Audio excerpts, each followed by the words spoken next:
Lord Blood-Rah's Nerve-Wrackin Auditorium is made possible by Lord Blood-Rah's Patreon supporters. Lord Blood-Rah keeps the love of vintage horror and science fiction alive with 3 weekly shows: the Nerve-Wrackin Auditorium, Lord Blood-Rah's Nerve-Wrackin Theater, the long-running syndicated TV series presenting horror and science fiction feature films, and the Patreon-exclusive series Lord Blood-Rah's Cathode Zone, presenting episodes of classic genre TV shows. For more info, and to see the premiere episode of Lord Blood-Rah's Cathode Zone, go to patreon.com/Lord Blood-Rah. I'm so glad you're here. Allow me to introduce myself. I am Lord Blood-Rah. I host horror and science fiction films on my TV series, Lord Blood-Rah's Nerve-Wrackin Theater, but here, in this cool, intimate darkness, I'll be presenting tales of horror and the uncanny solely for you, alone. In this auditorium within your mind, you will coalesce the settings and the players from the ether of your imagination. Your terror will be your own creation. This is the sorcery of sound, the subtle magic of old-time radio, horror.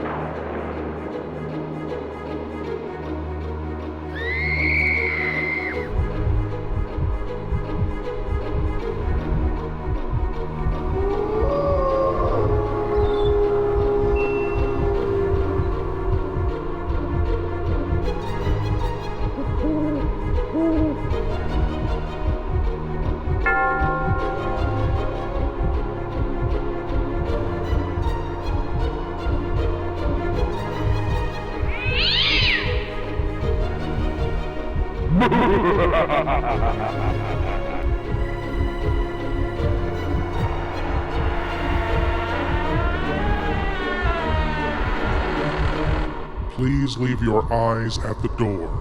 You will not need them. This is Lord Blood-Rah's Nerve-Wrackin Auditorium. The grief at the loss of a loved one, the overwhelming pain of having a part of your life torn away, of the sweet memories turning to agony, can become a kind of temporary madness.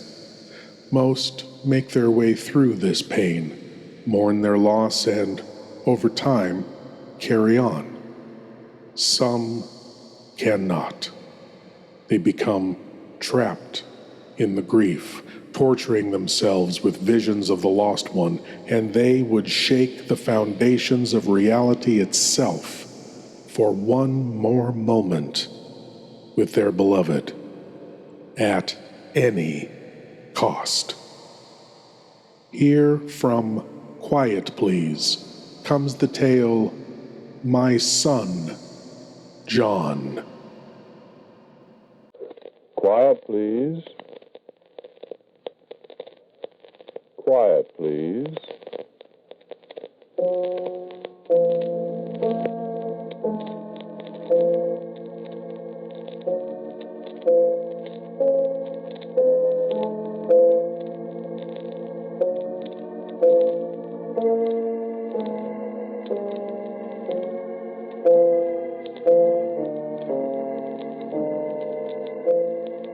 The American Broadcasting Company presents Quiet, Please, which is written and directed by Willis Cooper, and which features Ernest Chappell.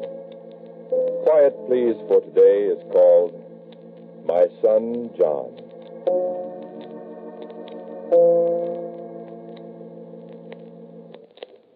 Shakespeare, King Henry IV, Part 1, Act 3, Scene 1.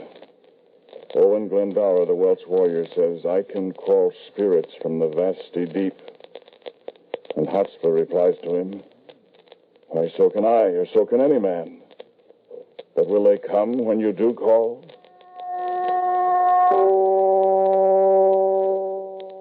They come when I call. I've tried it only once, though. I don't think I shall try it again. Well, there's nothing to be afraid. It's still light outside. Sunset was only 2 minutes ago at 4:31. There's nothing to be afraid while there's still light. But later, we'll come to that. It was a year ago last Wednesday, the day before Thanksgiving, that my son John died. I'm a very lonely man. Some of my contemporaries insist that I'm a very hard man. Perhaps I am. But in my own defense, let me say that my hardness is possibly engendered by the fact that I've been so embittered and lonely for so very long. My wife, whom I love very greatly, died 3 months after my son John was born. For a long time, I lived with my son John alone, except for the necessary servants, medical attendants, and the like. I saw none of my friends. I allowed my business affairs to drift into the hands of my associates. I refused to see my friends. Then gradually, my friends fell away from me. I lived for all those years almost a recluse. But my son John was a joy to me. I denied him nothing. He had friends. He loved life. And he lived it to the utmost. When the war came, my son John was much too young for service, a fact that irked him tremendously. And he exacted a promise from me that should the war still be going on, he would enter the service on his 18th birthday. Oh, his 18th birthday was 2 years ago. And though my heart was wrung at the thought, I allowed him to enlist in the army, gave him my blessing. I could deny him nothing, not even this. And I hoped hard that he would not be sent overseas. But my hopes came to nothing, for within 8 months he was sent to Austria. And scant 4 months later, my son John was dead.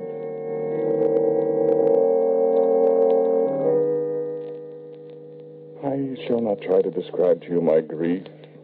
It was overpowering. Let me simply say I was inconsolable. I had never forgotten my wife, my beautiful, beloved wife who had died and left me with a taste of ashes in my mouth.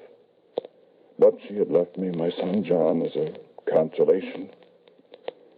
Now my son John was dead, and there was nothing left to console me. It's not surprising, I think, that I turned to the occult for relief. There was a woman, let her be nameless, she too is dead now. She was a very wise woman, skilled in things beyond the comprehension of the material world. I sat with her many nights in this very room, speaking to her of my love for my son John and of my unutterable loneliness. And the night came and I said to her, listen, I said, can my son John, is there a way to call him back to me? There may be. I have been treated very unfairly by life, I think. I've been robbed of the only two treasures that life gave to me. First, my wife, now my son. I have tried to reach into the other world to have your son speak to you through me. Why haven't you succeeded? Perhaps you do not believe in me. Yes, I think I believe. You must believe completely, or I cannot succeed. I tell you, I do believe. Yes. Yes, I think you do. Well, then... What? Then what other reason can there be for not reaching him? You say you don't know how he died. No. It's very strange. It's not so strange. I don't want to know how he died. I don't understand. Didn't the government... I had a letter. It told me that my son died, that they would send me details of his death. When that letter came, I tore it up without opening. I didn't want to know the details. But you can write and ask them to send the details again. I mean, you can explain. No, I don't want to know how he died. There's not much I can do, then. You know where he's buried? No. I would have to know that, I'm afraid. That can be the only explanation of why I have not been able to reach him. Isn't there any other way? It would be easier if you write and find out. No. No, I will not do that. Then No other way. there's a way to do anything. Then tell me. I must warn you. Warn me? Warn me of what? I will tell you it can be done. It's very dangerous. Why? It is dangerous for one who is not an adept. What? You're an adept, aren't you? I am. But you're not. What do you mean by that? I don't... You are the only one who can do it. I?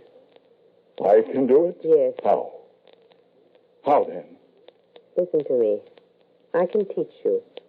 I can teach you to call up your son in a way that will bring him to you. Teach me then. Now? You may live to regret it. No. Teach me how to bring my son back. I'll pay you. I'll make you rich for life. There's no need for pay. I have my own ways of becoming as rich as I desire. Then tell me how. You may bring about your own destruction. I don't care. Let me have just a little time with my son again, and anything can happen. I have warned you. Now give me your hand and listen. And she began to speak, here in this very room as we sat there at that table. She spoke, and her eyes burned into mine. And she told me how to bring my son John back from the grave. And that was a very simple thing to do, so simple that... No, I shall not tell you what it was I must do. It's very dangerous for one who is not adept, she said, and that's the reason why I shall not tell you. I must be alone, she said. I must be alone in a darkened room at midnight. And then I must do certain things and say certain words, place my hands in a certain manner, and wait. I turned out the lights at 5 minutes before midnight. I set my luminous dial watch on the table before me. The room was not completely dark. I hastened to pull down the window shade. And as the hands of the watch met at midnight, I did the thing I was to do. And I said the words she had taught me. And I placed my hands in the position she'd shown me. And I waited. And I heard a sound at the door. And after a moment I spoke. Come in. Come in. Hello, Father.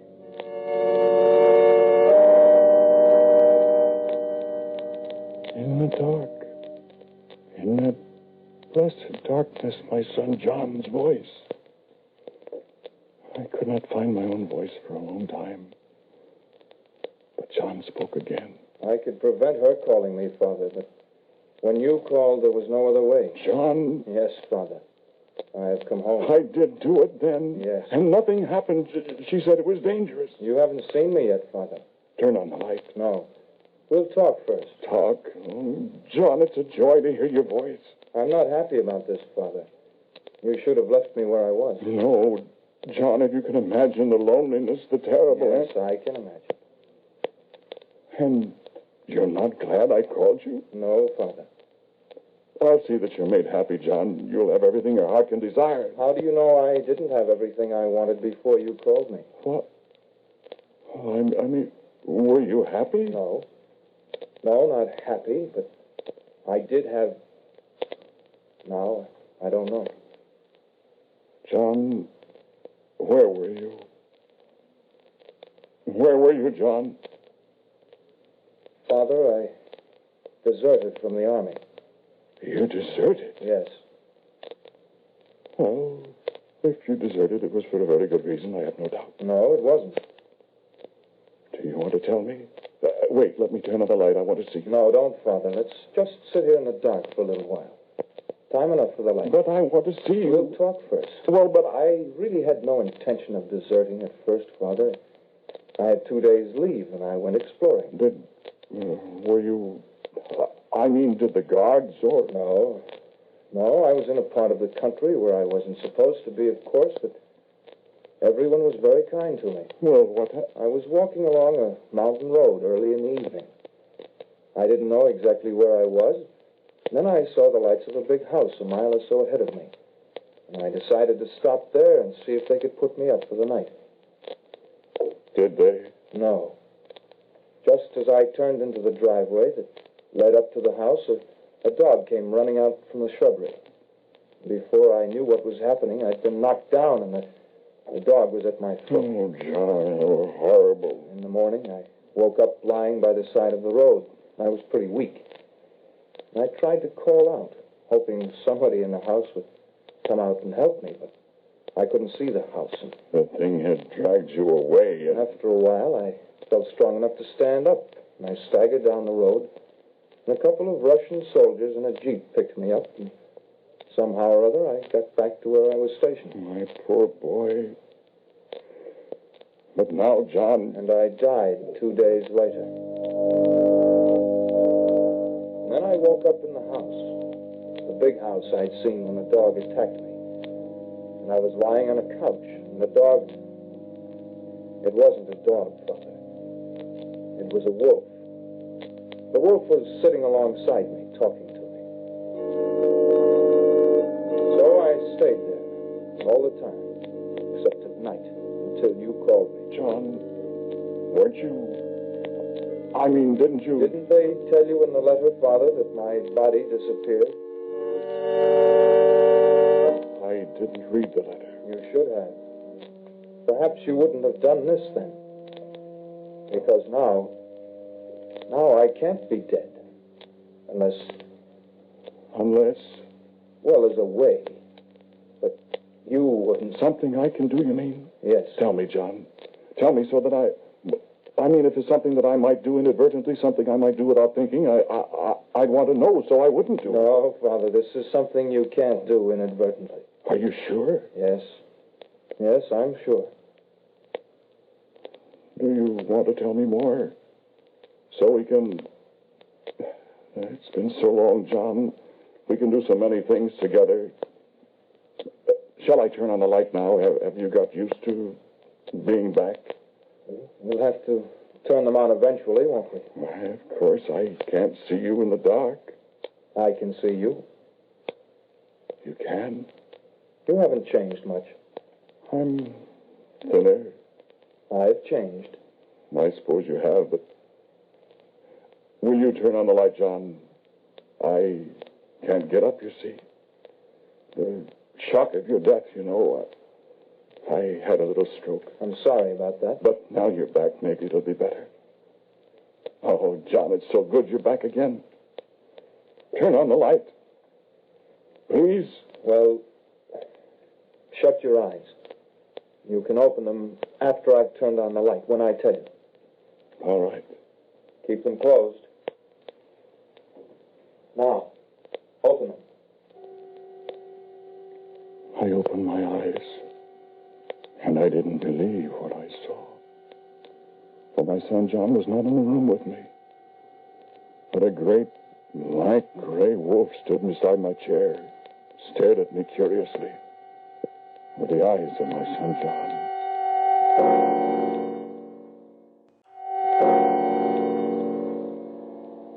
I can call spirits from the vasty deep, I said to myself over and over again. I can call spirits. She warned me against it, I said to myself. She warned me, and I did it. But my son John, I thought. My son John. And I spoke the words aloud. My son John.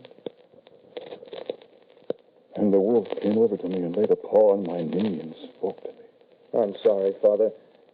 I told you I wished you hadn't done it. Are you John? Of course I am. Won't I ever see you as you were? No, never. Oh. You see, Father, she told you how to do it. I had pity on you. I wouldn't come when she called me, because I was afraid of just this. I heard her talking to me, but I didn't answer, because I wanted to spare you this, Father. I'm glad I did it. Oh, John, welcome home, no matter what shape you're in. You see, Father, there's a catch in everything. Most of the things you've heard about, superstitions, old beliefs, all that, most of them are true. But what people don't know is that there's always a catch. It's much better not to meddle, Father. I'm not sorry, John. It would be much better if you hadn't done it, Father. I love my son, John. I loved you a great deal, Father. I loved you enough to make myself stay where I was until you made me come here.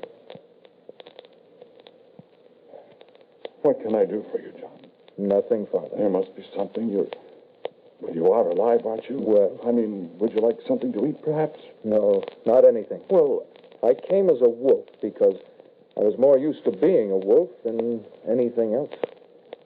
You mean you can... Yes. I can change myself into almost anything. That's one of the things he taught me. A bird, or a bat, or a cat, or... He? Who is he? Well, you've heard of him. No. Most people think that Bram Stoker invented him, that he's fiction. But he isn't. Bram Stoker, that name is familiar. Of course. He wrote a book once. A book called Dracula. You see, Father, we exist. There are thousands of us on the earth, more than anybody has any idea. And we're all alike. We're not alive, and we're not dead. And there are more and more of us every year. Because when someone dies, I mean when one of us finally kills a person, that person becomes one of us too. John. And it's not bad, Father. It's not bad at all. Did you ever hunt? Well, we hunt. We hunt the greatest game of all, mankind. Ah, I could tell you. John. Yes, Father? John, now that you're here in New York, will you hunt here too? How else can I exist, Father? John, no. I'm sorry, Father, but that's the way it is. Oh, what have I done? You had plenty of warning. Then go back where you came from. No, I can't. I'll be with you forever, Father, until you die. No. She warned you, remember? Well, won't you change yourself into your own shape then, at least? That's the one shape I can't assume. It's one of the catches I told you about. Oh, I'm sorry, Father, but even if I could, I don't think you'd want to see me. Before you put this spell on me, I could assume my own shape whenever I wanted to. And I remember, people didn't like it. They John. screamed and ran. But I always caught them. Oh. I'm sorry, Father. You brought it on yourself. If you'd let well enough alone, I'd never have bothered you. I'd have stayed there with Dracula. Well, that's the way it is. But, John, I'm sorry, Father. I've got to leave you for a while. where are you going? Why, I'm going hunting. John. No. No. Sorry, Father. I'll be back. I'll always come back, Father, so don't worry about me. And before my eyes, the lean gray wolf vanished. And I heard a fluttering sound. And a huge black bat was flying out the open door.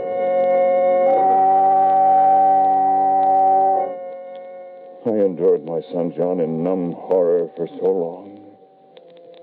I grew accustomed to finding a black dog snoring away all day long in that corner over there, lazily waking up as darkness began to fall. I learned not to disturb the sparrow that slumbered through the daylight hours on the top of the bookcase there.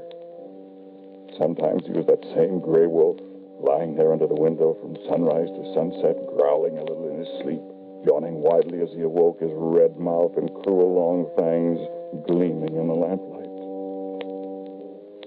Oh, my son John was very discreet.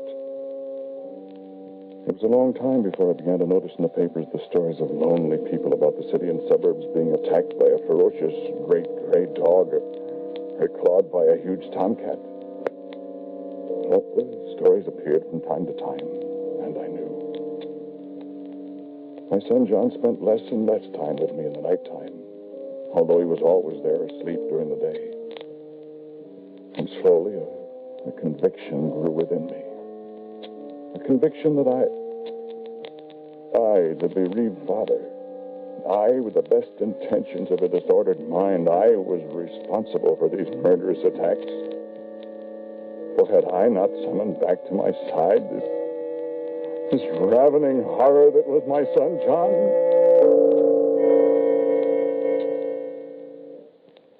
I called on her, and the wise woman who had taught me to spell came to see me. The gray wolf was asleep beside the radiator, twitching and growling from time to time when she came in. I expected you to call me long before this. I was trying to decide, to prove something. Well, did you succeed? Yes, I succeeded. Your son came back. Yes, Where is he? there, on the floor asleep. Oh? I see. You warned me. Yes, I warned you.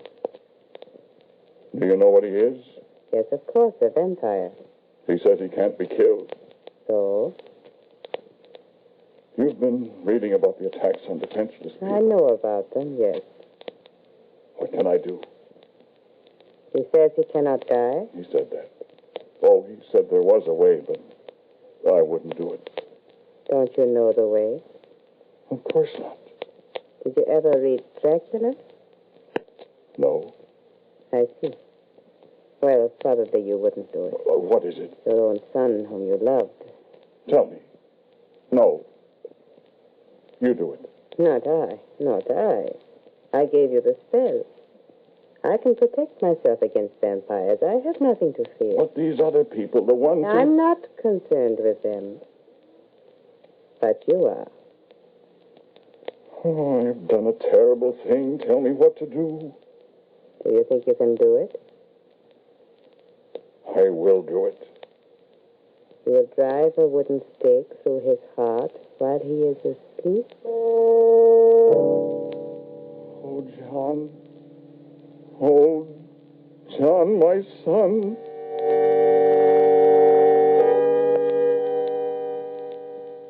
And in his sleep, the great gaunt wolf that was my son John stirred uneasily and muttered through his dreams as she went away from there.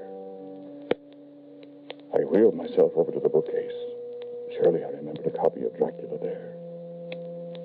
And after a while I found it, sat down to read it, to find out how to kill a vampire. I found it. I read the details of what the good doctor and his friend did to the sleeping vampire in her coffin. I sat a long time staring at my son John until he stirred, and I hastily put away the book and wheeled myself back to my desk as he awoke. He wagged his tail as he stretched and got up. He went to the door. Hunting again, I said. And hunting again, he said, and he went away. Then I got to the telephone, and I called up a man I know.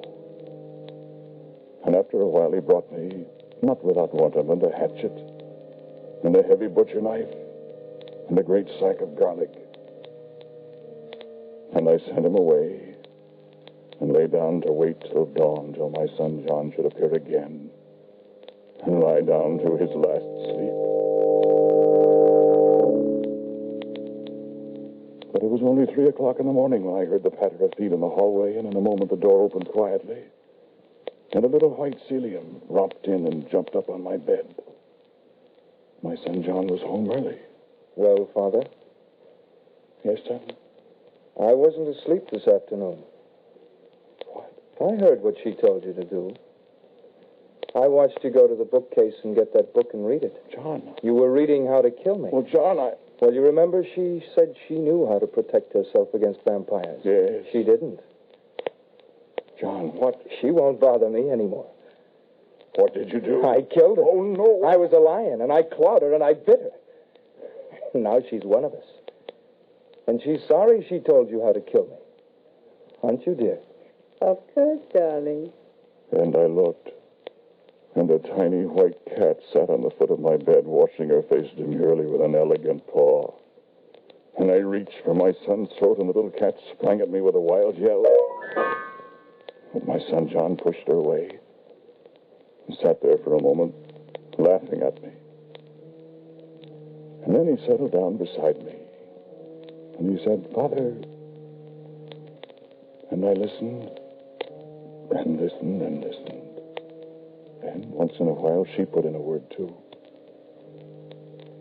And as the night wore on, with John's stories of the greatest of all hunts in my ears, and the thoughts of never dying unless... And John seemed to read my thoughts. For he jumped off the bed and trotted to the place where I'd hidden the knife and the hatchet and the other things. And then in a minute, a great, tall gorilla came back in my room with the things, and he laughed, opened the window with his great hands, and threw them out. And then he turned around to me and did something. And he was a little Celian again. He jumped up on the bed beside me, and he whispered in my ear. Come on, Father. What about it?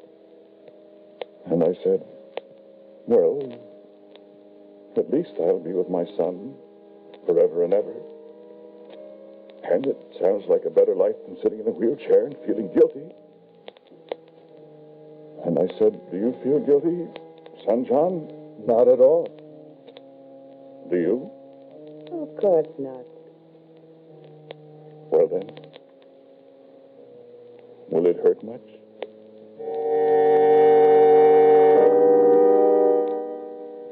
It hurt for a moment when I felt those sharp little teeth in my throat, but it was over very quickly, and I thought, I ought to be a dog, too. And I felt something funny. She and John laughed, and there I was, a big, slavering Great Dane. And I said, why, this isn't bad at all, is it? And we laughed and laughed and laughed. Because now I've got my son John back. Then we'll be together forever. But really forever. And I've discovered the hunting is really fine. Maybe my son John and I'll come hunting you some night.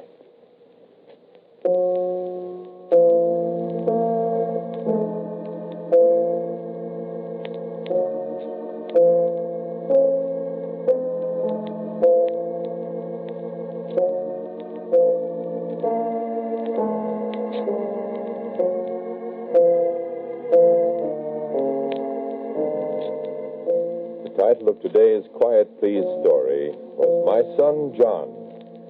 It was written and directed by Willis Cooper. The man who spoke to you was Ernest Chappell. And Warren Stevens played John. The woman was Kathleen Cordell. Music for Quiet Please, as usual, is played by Albert Berman. Now, for the word about next week, here's our writer-director, Willis Cooper. Thank you for listening to Quiet Please. For next week, I have a story for you called Very Unimportant Person. And so, until next week at the same time, I am quietly yours, Ernest Chappell. I have nothing to add here. This happy ending speaks for itself. A rare little light in the eternal darkness of the undead. Thank you for joining me in the Nerve-Wrackin Auditorium, and I hope you'll come again. But now it's time for you to rejoin the, real world. I am Lord Blood-Rah, and I'll be waiting here for you in the shadows of your mind until the next time you seek the darkness. Good night.